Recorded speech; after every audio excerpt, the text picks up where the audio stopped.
A paz do Senhor Jesus, irmãos e irmãs, sejam todos muito bem-vindos à TV Viva Promessa. Eu sou o pastor Kennedy Matos e você está no programa Evangelho em Foco. Toda semana nós temos um encontro marcado aqui às terças-feiras, às 20 horas, para que nós possamos aqui aprender um pouco mais da palavra de Deus, dar um foco no Evangelho. E nós estamos, durante já um bom período, estudando a carta de Paulo aos Romanos. E eu quero desafiar você já a compartilhar esse vídeo e você que ainda não é inscrito nesse canal, a se inscrever, para que você possa receber aí as notificações sempre que uma nova mensagem for colocada, for baixada aqui, para que você possa nos acompanhar nessa série de estudos. Nós temos vários irmãos que estão acompanhando, estão aprendendo. Nós temos recebido um feedback muito bom dos irmãos que têm acompanhado semana após semana, estudo após estudo, aprendido um pouco mais da palavra de Deus. Como eu disse, nós estamos na carta de Paulo aos Romanos e nós estamos aprendendo muito a respeito da vontade de Deus, a respeito da salvação, a respeito da condição do homem, a respeito do plano eterno de Deus em alcançar pessoas para a vida eterna. E nós fizemos uma longa trajetória. Nós começamos lá em Romanos capítulo 1 e chegamos agora em Romanos capítulo 12. Durante todo esse processo, o apóstolo Paulo explicou como que Deus salva homens e mulheres perdidos em seus pecados, como é esse processo de justificação, esse processo onde Deus chama poderosamente, restaura vidas, restaura as pessoas. E agora, nós chegamos numa parte onde Paulo está finalizando a carta que ele está escrevendo. Ele está escrevendo uma carta para a igreja que está em Roma, uma igreja que tinha majoritariamente judeus e gentios, e ele está agora finalizando essa carta, está agora dando as suas últimas instruções. Então Paulo falou sobre uma vida, como que Deus salva, como é que Deus salva o homem. Só que Deus nos salva não apenas para que nós possamos herdar a vida eterna. Deus nos salva também para que nós possamos viver uma vida transformada, viver uma vida com propósito. Aliás, você conhece, sabe quais são os propósitos de Deus para a sua vida? Você sabe qual é a vontade de Deus? Você conhece os propósitos dele? Então nós vamos ver um pouco desse propósito hoje. A nossa vida, ela tem um propósito em Cristo. Nós somos salvos, o mesmo apóstolo Paulo vai dizer em outro lugar, que nós somos salvos para as boas obras. E é isso que a gente vai estar vendo hoje. Então eu quero convidar você a pegar a sua Bíblia para que nós possamos estudar a palavra de Deus. E nós vamos hoje, capítulo 12 de Romanos, nós vamos do verso 3 ao verso 8. Eu vou ler para que a gente possa aprender um pouco mais sobre esse texto, né? Romanos capítulo 12, deixa eu abrir aqui, Romanos 12, do verso 3 ao verso 8. Muito bem. Aqui estamos. O apóstolo Paulo escreve assim: com base na graça que recebi, dou a cada um de vocês a seguinte advertência: não se considerem melhor do que realmente são. Não se considerem melhor do que realmente são. Antes sejam honestos em sua autoavaliação, medindo-se de acordo com a fé que Deus nos deu. Da mesma forma que nosso corpo tem vários membros e cada membro tem uma função específica, assim também o corpo de Cristo funciona. Somos membros diferentes do mesmo corpo e todos pertencemos uns aos outros. Deus, em sua graça, nos concedeu diferentes dons. Portanto, se você tiver a capacidade de profetizar, faça de acordo com a proporção de fé que recebeu. Se tiver o dom de servir, sirva com dedicação. Se for mestre, ensine bem. Se seu dom consistir em encorajar pessoas, encoraje-as. Se for o dom de contribuir, dê com generosidade. Se for o dom de exercer liderança, lidere de forma responsável. E se for o de demonstrar misericórdia, pratique-o com alegria. Então, o apóstolo Paulo aqui nesse texto, ele vai estar falando de pelo menos 3 coisas, 3 propósitos pela qual nós fomos salvos. 3 propósitos pela qual Deus nos deu uma nova vida. E eu quero ver esses 3 propósitos aqui juntamente com você. Em primeiro lugar, o apóstolo Paulo vai falar sobre a diversidade de dons. Quando nós fomos salvos, nós recebemos dons da parte do Espírito Santo. E isso é muito importante. O apóstolo Paulo está dizendo que todos nós recebemos dons da parte do Espírito quando nós fomos salvos. Nessa nova vida, nós recebemos dons. E o propósito desses dons é servir uns aos outros. Você já reparou que todos nós temos dons diferentes? Isso é muito importante. Nós não temos os mesmos dons. E está tudo certo. Quando você olha para um irmão, no exercício do dom dele, você deveria sentir alegria.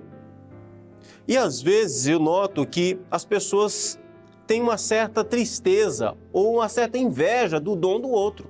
Não, meu irmão. O dom do outro é para servir você. E o seu dom é para servir o outro. Então, no corpo de Cristo, nessa nova vida, nessa nova família da qual nós somos colocados por Cristo Jesus, uma vez que fomos salvos, nós recebemos dons diferentes que é para servirmos uns aos outros. Esse é o propósito. Esse é o motivo pelo qual Deus nos dá, através do seu Espírito, dons à igreja. Então, sirva e deixe ser servido pelo dom do irmão. Então, esse é um ponto importante que o apóstolo Paulo vai tratar. Eu quero ver com vocês aqui esse ponto importante que o apóstolo Paulo está tratando aqui com a gente. Ele começa dizendo o seguinte, olha, com base na graça que recebi, dou a cada um de vocês a seguinte advertência: não se considerem melhor do que realmente são. Paulo aqui sabe que mesmo que nós fomos salvos, ainda que fomos alcançados pela graça de Deus, ainda não somos tentados. E somos tentados em uma parte que é muito frágil nossa, que é a parte da gente se achar melhor do que os outros. Então Paulo dá uma ordem aqui, ele dá uma orientação: não se considerem melhores do que realmente são. Tenha uma visão clara de quem você é. Tenha uma visão clara do irmão, do seu irmão.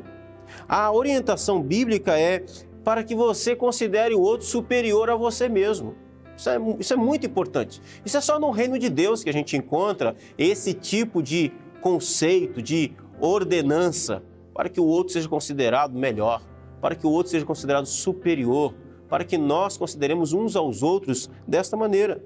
O apóstolo Paulo continua falando dessa nova vida, dando aqui orientações. Ele diz, olha, não se considerem melhor do que realmente são, antes sejam honestos em sua autoavaliação, medindo-se de acordo com a fé que Deus nos deu. Então seja realista, seja honesto na sua autoavaliação, faça uma autoavaliação de você mesmo. Porque a questão não importa o seu tamanho no reino, essa é uma questão menor. A questão, o que importa é que você foi alcançado por uma graça salvadora, você faz parte do reino de Deus e você faz parte de algo maior. Não é que você é maior, mas você faz parte de algo maior, que é o corpo de Cristo. O apóstolo Paulo vai falar sobre isso, ó. Da mesma forma que o nosso corpo tem vários membros e cada membro uma função específica, assim é também o corpo de Cristo.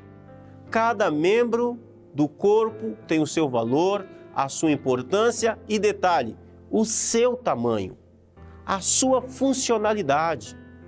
E a questão não está no tamanho, sabe, do dedo, da mão. A questão não é essa, a questão é que faz parte de um corpo, faz parte de algo maior. Você, meu irmão, gosto de falar com você aqui especificamente. Você pertence ao corpo de Cristo, corpo maior, não se sinta diminuído. não se sinta pequeno. O seu serviço no Senhor é muito importante.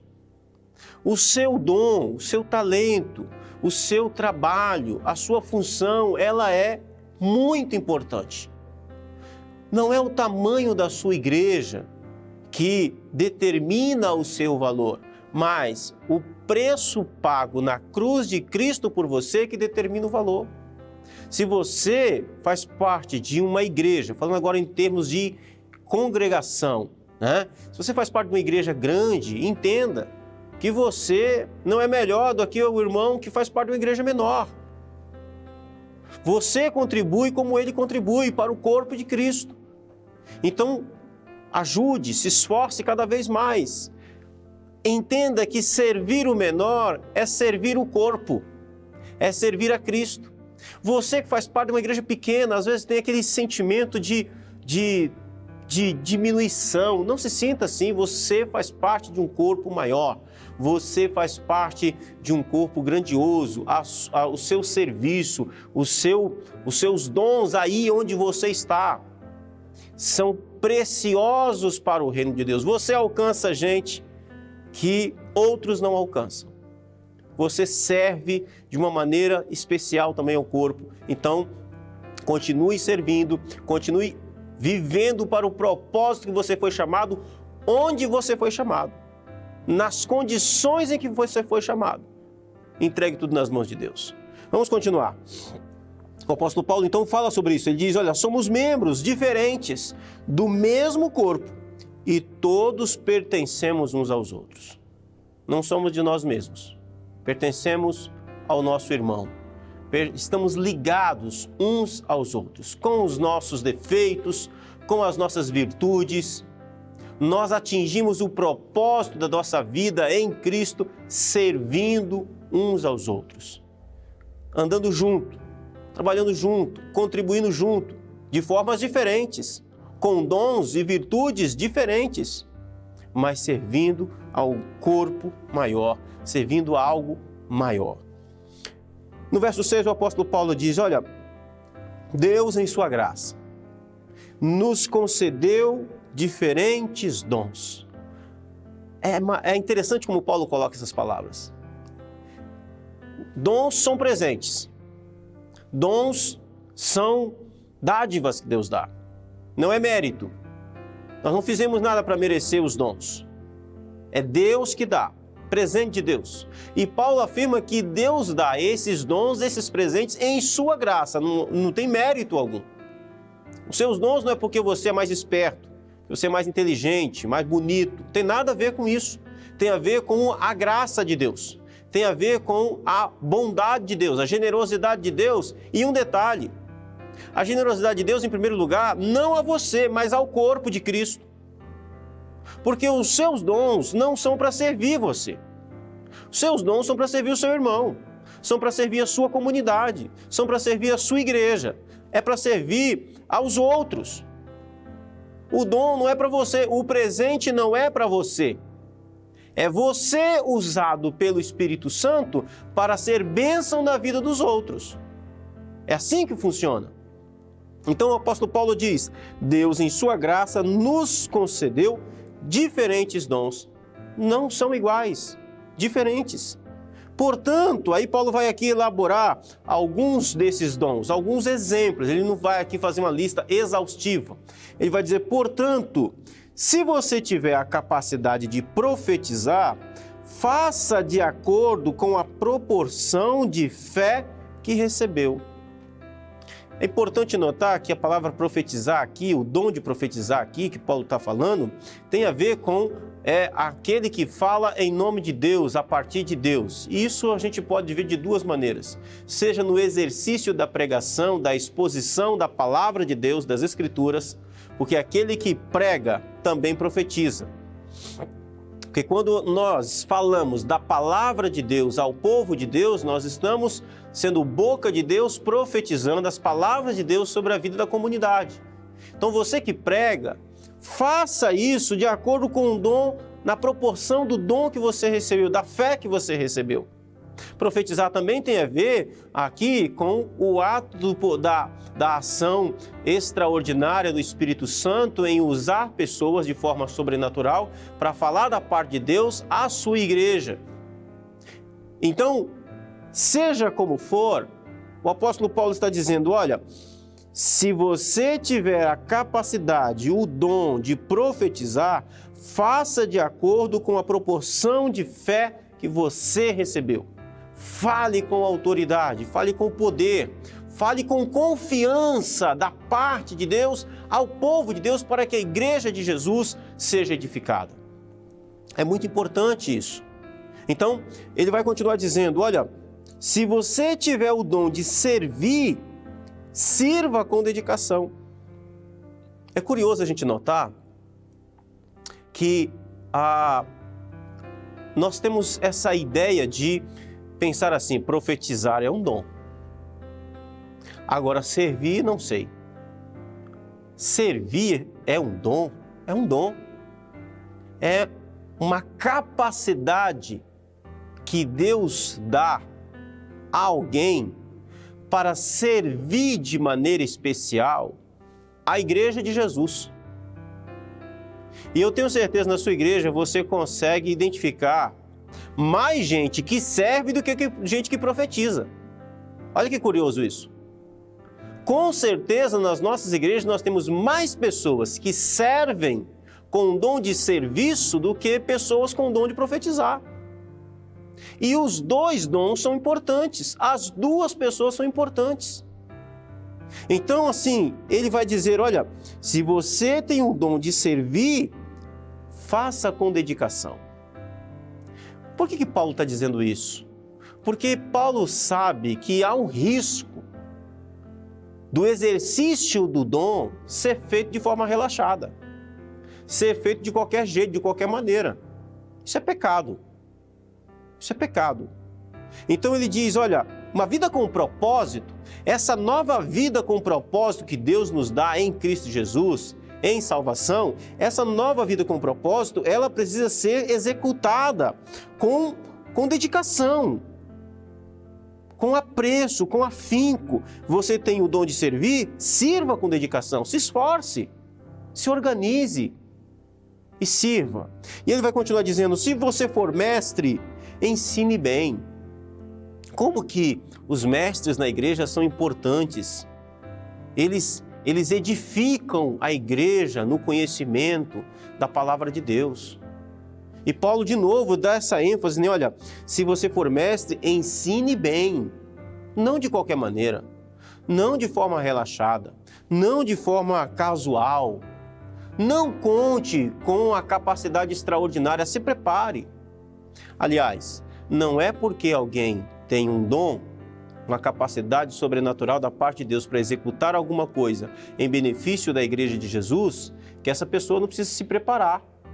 Paulo está dizendo exatamente isso. Você cumpre o propósito dessa vida em Cristo agora, fazendo o bem, executando bem a capacidade que Deus lhe deu. Isso tem a ver com preparo. Os mestres, para ensinar bem, precisam estudar, precisam preparar aula. Você não pode simplesmente dizer assim, não, eu tenho um dom de mestre, então eu chego lá na hora, o Espírito me dá e eu vou lá e faço. Não, não funciona assim. O Espírito usa aquilo que tem. Se você tem preparado, o Espírito vai usar exatamente isso e vai te abençoar com mais. Mas se você é relaxado, não se prepara, não conte com a conivência do Espírito Santo na sua preguiça e no seu relaxo. De jeito nenhum. Você profetiza, você prega bem, então você não precisa preparar sermão? Isso é preguiça, isso é despreparo, isso é desprezo ao dom que Deus lhe deu. Você precisa se preparar. Você serve bem a igreja de Jesus, mas você é desorganizado? Isso é relaxo. Você está desprezando o dom. Você não está servindo bem a igreja de Jesus, o corpo de Cristo. Isso é pecado. Precisa ser observado isso. Continuando, o apóstolo Paulo diz, se o seu dom consistir em encorajar pessoas, encoraje-as. Olha que dom importante. Não é o coach não, viu? Aqui não é o dom do coach, é de encorajamento.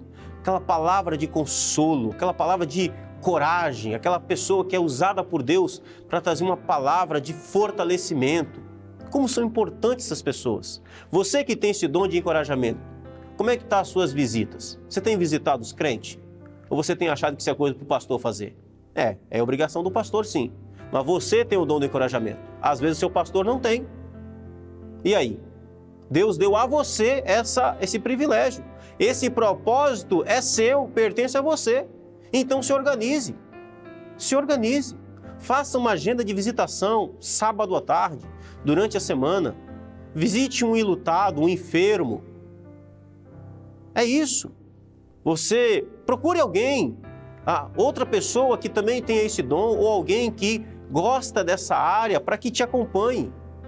Aliás, eu quero trazer um despertamento aqui para você. Na sua igreja, existe um grupo de pessoas que desenvolve um trabalho, por exemplo, de capelania hospitalar. Um grupo de pessoas que desenvolve um trabalho de visita a hospitais. Como que essas pessoas são fundamentais?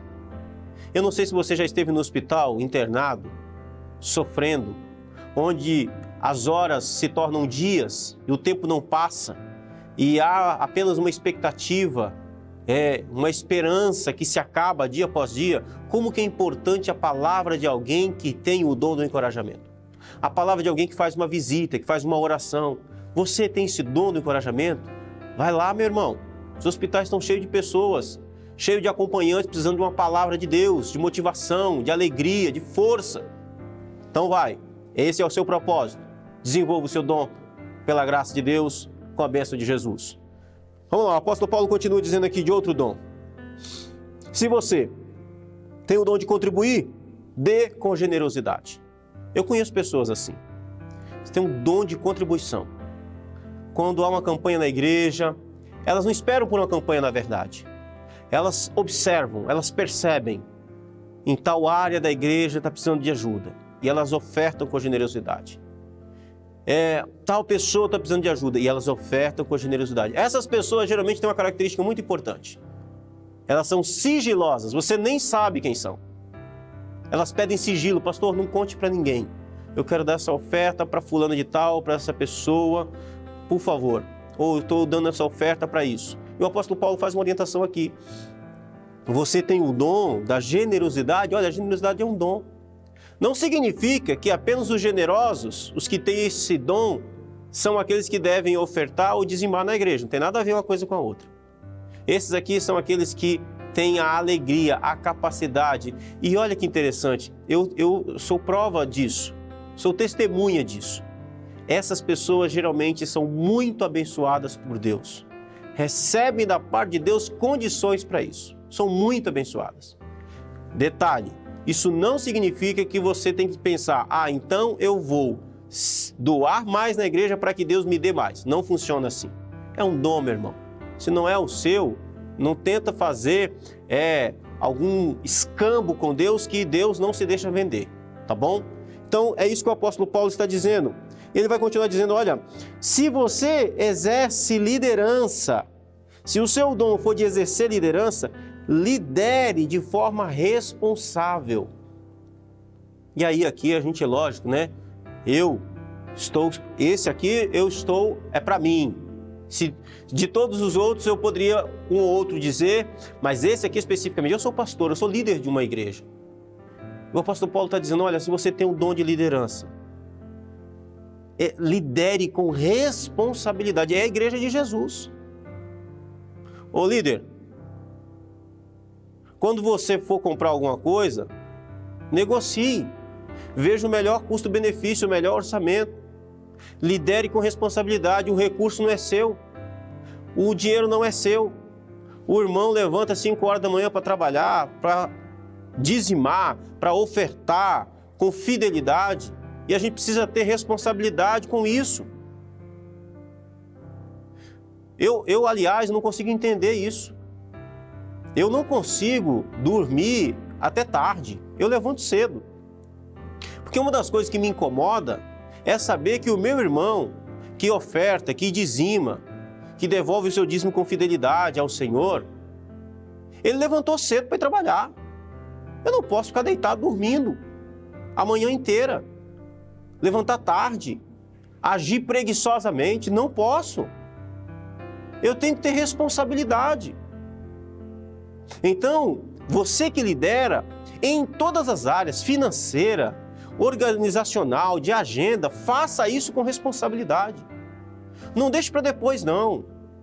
Faz o que você precisa fazer, com a graça de Deus, com dedicação, com empenho. Mas faça, lidere com responsabilidade. É isso que o apóstolo Paulo nos ensina e nos ordena aqui. Ele está nos dando aqui orientações, advertências. E ele vai concluir dizendo o seguinte: e se seu dom for de demonstrar misericórdia, pratique-a com alegria. Por quê? Porque existe o risco de você ter o dom de misericórdia e praticar esse dom com pesar no coração, com tristeza, fazendo conta. Então é importante fazer com alegria. É importante fazer sem esperar nada em troca. Aqueles que exercem o dom de misericórdia socorrem os necessitados. Então faça com alegria, com empenho, sem esperar receber nada de volta. Nada. Apenas no exercício do propósito de Deus na sua vida. Meu irmão, minha irmã, o apóstolo Paulo está aqui escrevendo o capítulo 12 da Carta aos Romanos e ele está escrevendo para uma igreja. Ele falou sobre a salvação e agora ele fala sobre como vive esses crentes que foram salvos. Eles vivem no exercício dos dons. Eles vivem no exercício de servir uns aos outros.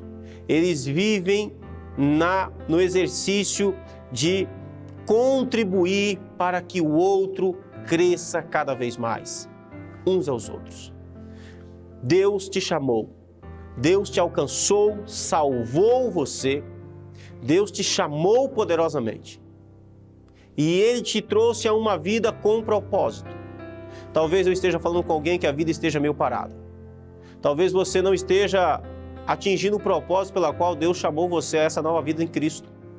E eu gostaria de orar por você, para que você fosse despertado em seus dons, para que você fosse reavivado no seu dom, para que você servisse com submissão à sua igreja, para que você entendesse que você tem um valor precioso diante de Deus e diante da igreja de Jesus, que o seu trabalho é importante. Não importa o tamanho dele, o seu trabalho é fundamental. E eu gostaria de orar por você. Vamos orar em nome de Jesus nesse momento? Oremos. Maravilhoso Pai, Deus Santo que estás nos céus, nós viemos diante de Ti. Somos gratos a Ti pela vida que o Senhor tem nos dado em Cristo. Somos gratos, ó Deus, pela salvação em Cristo Jesus. E agora, Senhor, nós suplicamos a Ti que o Senhor venha nos abençoar, que possamos viver essa vida que o Senhor nos deu com propósito. Possamos alcançar esses propósitos, possamos, meu Deus, experimentar, meu Deus, da Sua graça, do agir do Teu Espírito em nós, servindo uns aos outros. Perdoe, Senhor, o nosso relaxo. Perdoe, Senhor, a nossa negligência. Perdoa, Senhor, a nossa preguiça. E nos ajude, meu Deus, a exercermos os Seus dons diante do Senhor, para a Tua igreja, para o crescimento dela e para a Sua glória, em nome de Jesus. Amém e amém. Querido irmão, irmã, eu quero aqui agradecer a Deus pela sua vida, mais uma vez, por você estar conosco, e quero desafiar você a compartilhar essa mensagem, a mandar nos grupos do WhatsApp, nos grupos da sua igreja, nas suas redes sociais. Compartilhe aí com mais pessoas em nome de Jesus. E quero também desafiar você para que você possa ser um parceiro desse programa. Você já é um amigo da missão? Aqui embaixo do vídeo estão aparecendo todas as imagens que você precisa para que você seja um parceiro. Você tem o dom de contribuir? Contribua com generosidade, seja um parceiro desse programa aqui. Deixa Deus te usar também nesse sentido. Você não tem o dom de contribuir? Não tem problema, contribui também com generosidade para que mais vidas sejam alcançadas em nome de Jesus. Quero desejar a todos vocês uma excelente noite, que Deus abençoe o seu coração e até a semana que vem, se Deus quiser, em nome de Jesus. Um forte abraço e até lá.